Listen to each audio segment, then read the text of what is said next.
नमस्कार छात्राओं, मैं डॉक्टर रंजीता गर्ग, सहायक आचार्य समाजशास्त्र, सेठ मुरलीधर मानसिंह का राजकीय कन्या महाविद्यालय भीलवाड़ा। आज के इस वीडियो में हम मैक्स वेबर के एक और बहुत महत्वपूर्ण योगदान नौकरशाही के बारे में बात करेंगे।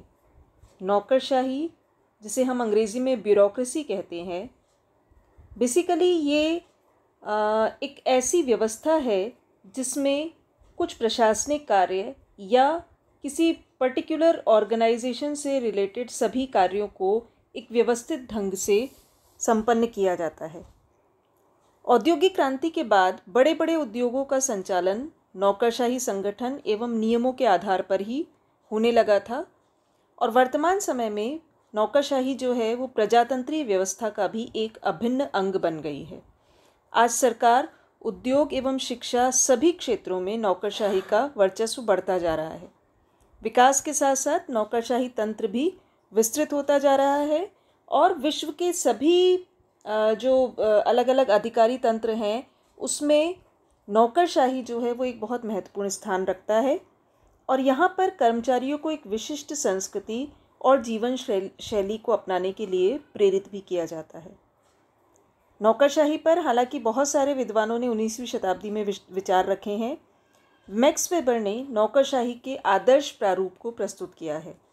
उन्होंने नौकरशाही की विशेषताओं, उत्पत्ति एवं कार्यों, इन सभी पर बहुत सुव्यवस्थित विचार व्यक्त किए हैं और उसे एक आइडियल टाइप के रूप में वर्तमान समय में प्रशासन के एक ऐसे तरीके के रूप में प्रस्तुत किया है जिसमें एक सुनिश्चित प्रविधि का प्रयोग किया जाता है, पदों की या अधिकारों की अपनी एक व्यवस्था होती है।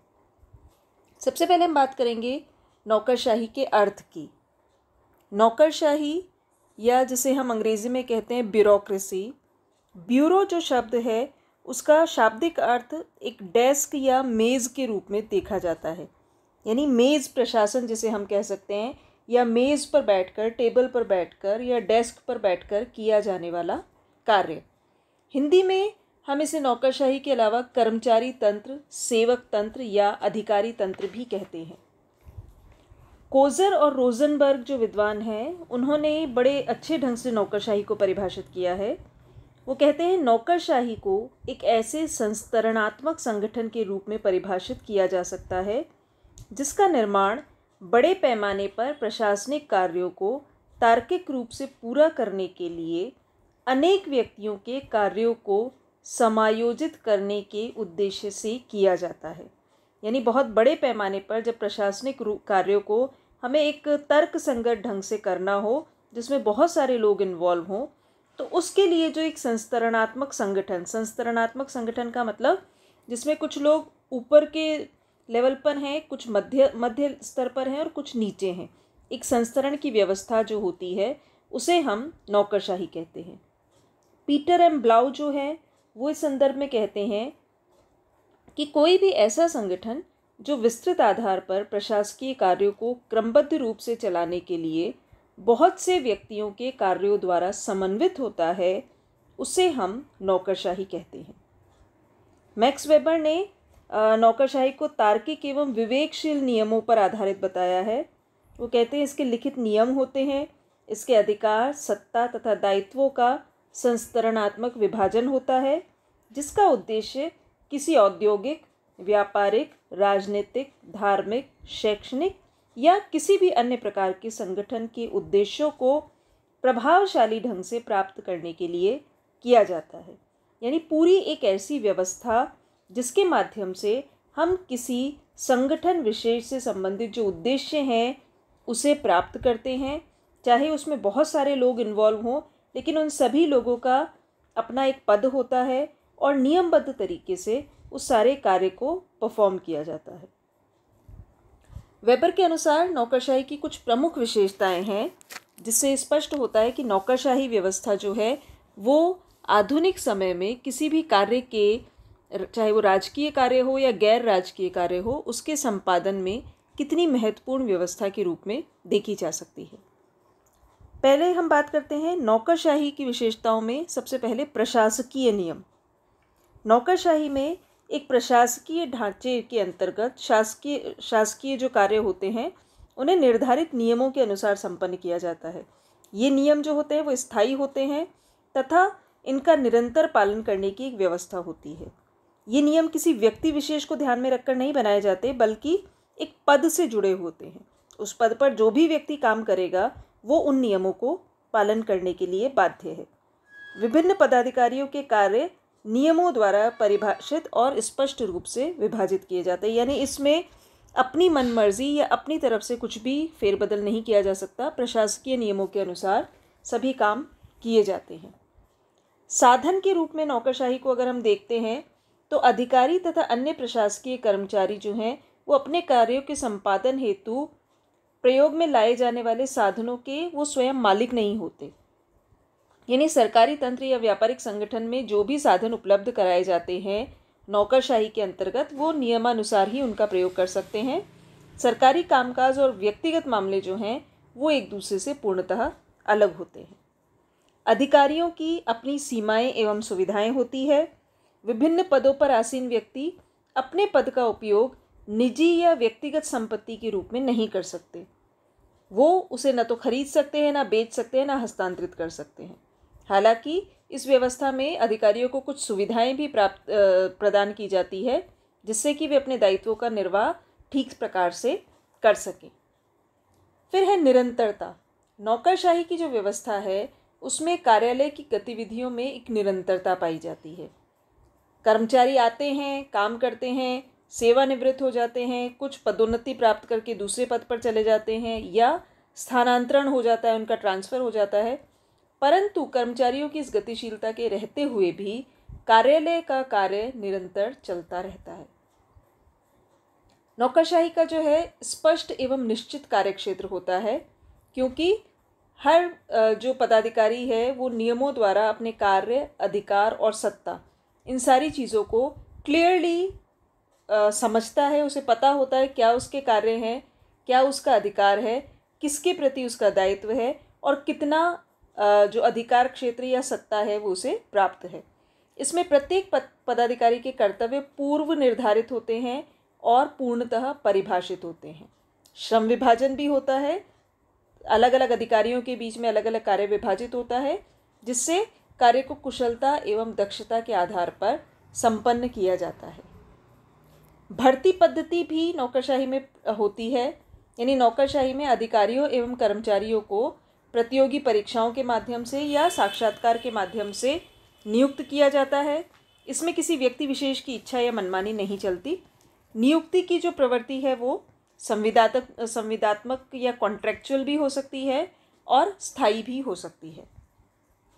संस्तरण की बात अगर हम करें तो नौकरशाही में विभिन्न पदों में उच्चता एवं निम्नता का एक निश्चित क्रम पाया जाता है। उच्च अधिकारी अपने नीचे के कर्मचारियों के कार्यों की देखरेख करते हैं, उनका सुपरविजन करते हैं, उन्हें आदेश देते हैं, और निम्न कर्मचारी जो है वो अपने कार्यों से रिलेटेड रिपोर्ट उच्च अधिकारियों को करते हैं। उन्हें कोई परेशानी हो, कोई शिकायत हो तो वो उनसे उसके बारे में बात कर सकते हैं। लिखित दस्तावेज होते हैं। नौकरशाही की जो व्यवस्था है उसकी एक बहुत महत्वपूर्ण विशेषता ये है कि दफ्तर के सभी कार्य लिखित दस्तावेजों द्वारा ही संचालित होते हैं। ओरल या मौखिक यहाँ पर कुछ नहीं होता, सभी कार्य लिखित आधार पर होते हैं। कागज़ों को सुरक्षित रखने के लिए फाइलों की व्यवस्था होती है और अलग अलग विषय से संबंधित अलग अलग फाइलें मेंटेन की जाती है। फिर है पदों के एकाधिकार का अभाव होता है, प्रशिक्षण होता है। यानी नौकरशाही में जो कुछ जटिल और विशेषीकृत कार्य होते हैं उससे रिलेटेड प्रॉपर ट्रेनिंग या प्रशिक्षण अधिकारियों को पहले से दिया जाता है। कुछ पद ऐसे होते हैं जिनमें जब व्यक्ति ज्वाइन करता है तो धीरे धीरे वो कार्य को सीखता है, और कुछ जो उच्च स्तर के पद होते हैं उनसे रिलेटेड प्रशिक्षण पहले दिया जाता है, उसके बाद वो व्यक्ति उस कार्य को संपन्न करता है। पदों के एकाधिकार का अभाव होता है, यानी कोई भी पद जो है वो किसी व्यक्ति विशेष का एकाधिकार नहीं होता। यानी कोई एक ही व्यक्ति किसी पद का एकाधिकारी हो या इकलौता हकदार हो, ऐसा नहीं होता। आवश्यकता अनुसार अधिकारियों के स्थानांतरण भी होते हैं, दक्षता से कार्य करने पर उनकी पदोन्नति भी होती है, और निर्धारित कार्यों एवं नियमों की अवहेलना करने पर उन्हें डिमोट भी किया जा सकता है, यानी पदावनति भी हो सकती है, उन्हें नीचे वाली पोस्ट पर भी डाला जा सकता है। तो किसी पद पर किसी का एकाधिकार यहाँ नहीं होता। अधिकारियों की विशेष स्थिति होती है, यानी उनके लिए कुछ प्रोविजंस ऐसे रखे जाते हैं जिससे कि वो अपने कार्य को पूरी ईमानदारी से कर सकें, कार्य के प्रति और संस्था के प्रति उनमें निष्ठा पैदा हो। जैसे कि पदोन्नति की व्यवस्था है, सामान्यतः पद स्थायी होते हैं, वेतन का भुगतान नियमित रूप से प्रतिमाह होता है और अच्छा काम करने पर या एक सीनियरिटी के आधार पर पदोन्नति की व्यवस्था भी होती है। अवैयक्तिक नियम होते हैं, यानी किसी व्यक्ति विशेष के लिए कोई अलग अलग नियम नहीं होते और उन्हें वो एक समान सब पर लागू किया जा सकता है। प्रशासकीय कार्य जो है वो पूर्णकालिक व्यवसाय के रूप में होता है। अधिकारियों की आर्थिक सुरक्षा के लिए प्रोविडेंट फंड, भविष्य निधि आदि का भी प्रावधान होता है। साथ ही साथ बहुत सारे कार्यालयों में पेंशन की भी व्यवस्था होती है, यानी रिटायरमेंट के बाद उन अधिकारियों को आगे के जीवन के लिए पेंशन भी दी जाती है। नियुक्ति सामान्यतः पूर्णकालिक होती है। शुरुआत में वो कॉन्ट्रेक्चुअल हो सकती है, परंतु धीरे धीरे वो पूर्णकालिक या स्थायी हो जाती है। तो ये कुछ विशेष स्थिति अधिकारियों को इसमें मिलती है। तकनीकी श्रेष्ठता एक बहुत महत्वपूर्ण विशेषता है नौकरशाही की, कि नौकरशाही का जो संगठन है उसमें प्रशासन के अन्य सभी प्रकारों से तकनीकी दृष्टि से अधिक श्रेष्ठता होती है। क्योंकि जैसे एक मशीन जो है वो उत्पादन करती है, उसका उत्पादन अयांत्रिक तरीकों से श्रेष्ठ होता है। ठीक उसी प्रकार स्पष्ट गति, लिखित प्रलेखों के कारण, निरंतरता के कारण, कार्य संचालन की सार्वभौमिकता के कारण, क्योंकि वो नियमबद्ध आधार पर हो रहे हैं, इन सब के कारण नौकरशाही जो है वो प्रशासन की श्रेष्ठ व्यवस्था मानी जाती है। नौकरशाही में सुविचारिता एवं कार्यकुशलता भी पाई जाती है, यानी ये कानून द्वारा शासन का तार्किक परिणाम होती है। नियमों द्वारा निर्देशित प्रशासन में यदि नियमों की जानकारी है तो निर्णय भविष्यवाणी किए जाने योग्य होने चाहिए, यानी पहले से सुविचार करके नियम बनाए जाते हैं और नियमों की जानकारी के आधार पर ही सब निर्णय लिए जाते हैं। कार्यकुशलता भी इसमें बढ़ती है, क्योंकि धीरे धीरे जो एक रूटीन वर्क एक व्यक्ति निरंतर करता है, उसके कारण धीरे धीरे वो अपने कार्य में कुशल होता है और दक्षता को प्राप्त करता है, जिससे कि वो कार्य बेहतर ढंग से किए जाते हैं। दक्ष व्यक्तियों द्वारा यहाँ पर प्रशासन होता है। अवैयक्तिकता भी रहती है, यानी कोई पर्सनल या वैयक्तिक बात जो है वो यहाँ पर नहीं होती। अधिकारी अपनी शक्ति को बनाए रखने के लिए या बढ़ाने के लिए सदैव प्रयत्नशील रहते हैं, परंतु अवैयक्तिक नियमों पर विशेष जोर दिया जाता है ताकि काम में विश्वसनीयता और सुविचारिता बढ़ती रहे। प्रशासन जो है वो दक्ष व्यक्तियों द्वारा होता है। जो भी हमने ऊपर बात की कि कार्यकुशलता बनी रहती है, अवैयक्तिक नियम होते हैं, यानी किसी व्यक्ति विशेष के लिए अलग अलग नियम नहीं होते, सबके लिए समान नियम होते हैं। उसके कारण जो अधिकारी हैं उनमें अपने संगठन के प्रति श्रद्धा भी विकसित होती है और वो दक्षता के साथ पूर्णकालिक आधार पर वो काम करते हैं। सत्ता का प्रयोग नियमों के अनुसार होता है और उस सत्ता के अधीन सभी व्यक्ति कानूनी रूप से समान होते हैं। सभी व्यक्तियों को समान मानने वाली इन प्रवृत्तियों से जुड़ा हुआ जो भी संगठन होता है वो नौकरशाही के अंतर्गत हम मान सकते हैं।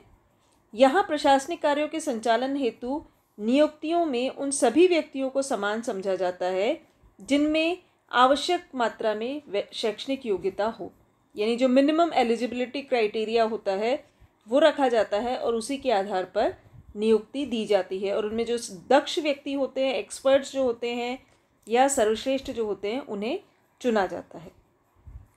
फिर है व्यावहारिक दृष्टि से ये जो व्यवस्था है ये अविनाशी है या नुकसान नहीं पहुंचाती है। अधिकारी अपने साथियों के साथ संबंधों की व्यवस्था में बंधा रहता है और इस प्रकार कार्य करता है कि संपूर्ण नौकरशाही की जो व्यवस्था है वो निरंतर क्रियाशील बनी रहे। नौकरशाही द्वारा शासित जनसंख्या के पास प्रशासनिक व्यवस्था के ठीक से संचालन के लिए नौकरशाही के अतिरिक्त अन्य कोई विकल्प नहीं है, यानी ये सबसे सर्वश्रेष्ठ व्यवस्था वेबर ने मानी है। उनका मानना है कि नौकरशाही की जो व्यवस्था है वो आधुनिक समय में किसी भी कार्य के संचालन के लिए सर्वश्रेष्ठ व्यवस्था है और इसी को हम एक आदर्श प्रारूप मान सकते हैं। और इसके आधार पर हम विभिन्न राजकीय और गैर राजकीय कार्य, औद्योगिक व्यवस्था, शिक्षा या अन्य जो भी संगठन हैं, उन सभी के कार्यों को बहुत सुव्यवस्थित ढंग से संपन्न कर सकते हैं।